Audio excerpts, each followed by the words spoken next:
Менің анашым, сіздің өміріңіз менің қолымда болса, ұзартар едім. Бірақ сіздің өміріңіз бір Алланың құзырында. Менің махаббатым жеткілікті емес сіз үшін. Ана деген сондай, оның махаббаты ешқашанда өзгермейді. Сенің жаныңдағылар өзгерсе де, бірақ сенің анаң ешқашан өзгермейді. Сенің жаныңдағылар сені тастап кетуі мүмкін, бірақ анаң емес. Сенің жаныңдағылар қатты қиын сәтте тастап кетуі мүмкін, бірақ анаң тастамайды. Бұл дүниеде ананың орнын ешкім баса алмайды. Ана деген бір-ақ рет жаратылады.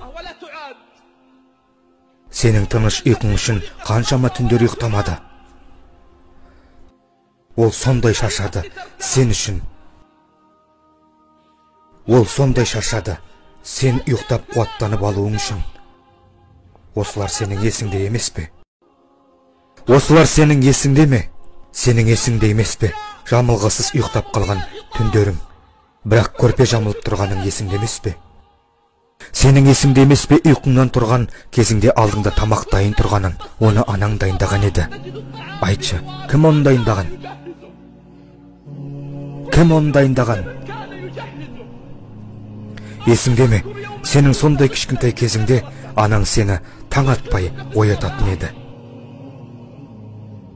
Ол таң намазынан кейін сені ұйықтап алсын және мектептен қалып қоймасын деп ұйықтамайтын еді. Ол саған киініп алуыңа көмектесетін еді. Сен үйден шықсаң да, ол сені көзден таса қылмайтын. Есіктің алдында тұрып, көшенің соңына дейін сен көзден таса боламын дегеніңше қарап тұратын еді. Ол ұйқының не екенін білмеді. Сен аман есен жетемін дегеніңше көшенің соңына дейін. Сен осының барлығын ұмыттың ба? Осының барлығын ұмыттың ба? Менің анашым, менің денсаулығымның жартысын алып, ауырмашы. Менің демалысымның жартысын алып, шаршамашы. Менің күлкімнің жартысын алып, ешқашан жыламашы. Менің бақытымның жартысын ал да, ешқашан мұңаймашы. Құрметті тыңдармандар, ана ол сондай адам. Әлемдердің Раббысы ескертіп айтқан ол жайында. Қазіргі жастар не істеп жүр аналарына? Не істеп жатыр қазір ержеткен еркектер өздерінің аналарына?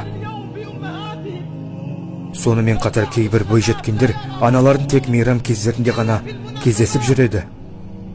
Олар бастарымен кіріп кеткен телефон және телевизорға. Аллахтың атымен ант етемін. Біздің кейбіреулеріміз көбісі болмайды. Аналарымыздың жүзінен көп, телефонның экранын көп көреміз. Ол интернетке қаншамалықты парақшаларды қарап бірінен бірін өткізіп, ақтарып шығады.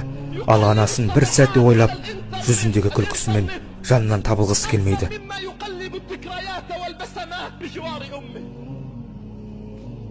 Кейбіреулер өзінің жолдастарына, достарына, жұмыстастарына беттеріне күліп қарайды. Ал үйіне оралғанда анасының сәлеміне жауап береді де, әрі қарай мүлде анасымен сөйлеспейді.